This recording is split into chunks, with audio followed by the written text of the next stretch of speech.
দোলযাত্রা উপলক্ষে দক্ষিণ দিনাজপুর জেলার গঙ্গারামপুর থানার অন্তর্গত ঐতিহ্যবাহী ঠাকুর কৃষ্ণগোপাল গোস্বামীর সমাধি আশ্রমে শুরু হয়েছে 10 দিনব্যাপী ধর্মীয় উৎসব। 27 ফেব্রুয়ারি থেকে শুরু হওয়া এই উৎসব চলবে 8ই মার্চ পর্যন্ত। উৎসব উপলক্ষে প্রতিদিন আশ্রম প্রাঙ্গণে অনুষ্ঠিত হচ্ছে ভাগবত পাঠ, হরিনাম সংকীর্তন এবং পদাবলী কীর্তন। ভক্তদের ধর্মীয় আবেগ ও ভক্তিভাবকে আরও গভীর করে তুলতে এই আয়োজন বিশেষ ভূমিকা পালন করেছে। বিভিন্ন এলাকা থেকে বহু ভক্ত প্রতিদিন আশ্রমে এসে এই ধর্মীয় অনুষ্ঠানে অংশ নিচ্ছে। উৎসবের শেষ দিনে বিশেষ আয়োজন হিসেবে অনুষ্ঠিত হবে 64 মহন্তের ভোগ এবং 156 প্রভুর ভোগ, যা ভক্তদের কাছে অত্যন্ত তাৎপর্যপূর্ণ একটি অনুষ্ঠান। উল্লেখযোগ্য, ইংরাজির 1970 সালে বাংলার 1377 বঙ্গাব্দে প্রতিষ্ঠিত এই সমাধি আশ্রমটি দীর্ঘদিন ধরে এলাকায় একটি গুরুত্বপূর্ণ ধর্মীয় ও সাংস্কৃতিক কেন্দ্র হিসেবে পরিচিত। এটি শুধু আধ্যাত্মিক সাধনার স্থান নয়, বরং স্থানীয় মানুষের মধ্যে ভক্তি, ঐক্য এবং সংস্কৃতির বার্তা ছড়িয়ে দিয়ে চলেছে। আশ্রম পরিচালনার জন্য গঠিত ট্রাস্ট কমিটি এই পবিত্র স্থানটির রক্ষণাবেক্ষণ ও উন্নয়নে নিরলসভাবে কাজ করে যাচ্ছে।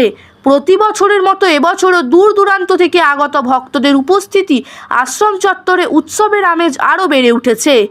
ঠাকুর কৃষ্ণগোপাল গোস্বামীর স্মৃতিকে চিরস্মরণীয় করে রাখতে এই আশ্রম আজও ধর্মপ্রাণ মানুষের কাছে একটি পবিত্র তীর্থস্থান হিসেবে বিবেচিত।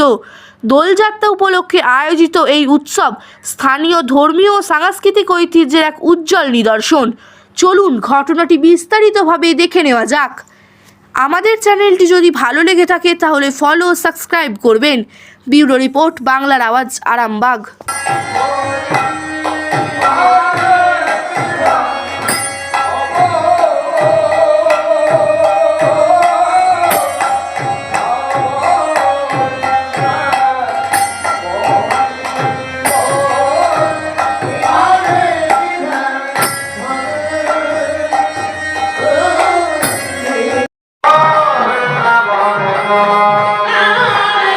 এই অনুষ্ঠান কতদিন থেকে চলছে?